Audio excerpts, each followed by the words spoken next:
All right, we have the front fenders and a few other items in here into the epoxy primer. And you can see that the front fenders came out really nice. We'll do a little bit of body work. When you put things into this type of primer, it really shows where the body work needs to be done. So we put the body work down on top of this epoxy primer. These are brand new front fenders. They look great, and we spoke about the bracket that was removed for the coil, which is over here. You can see that it's gone, unnecessary. We have the hood that we talked about earlier into epoxy primer as well.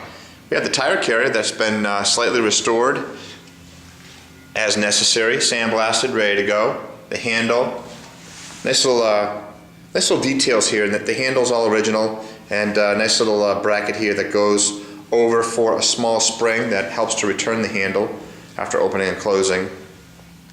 Bushings are in excellent condition here. Again, we're in the primer. I spin around and show you the hood.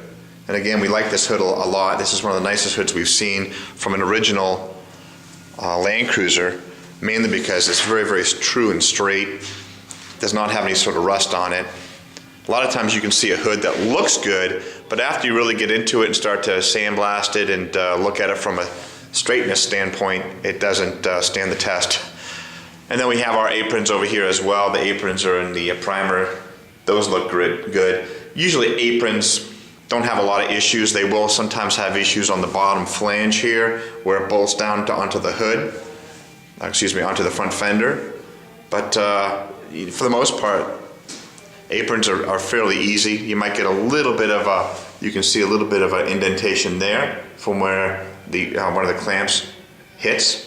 A little bit of body work will be done there, but for the most part, these are fine.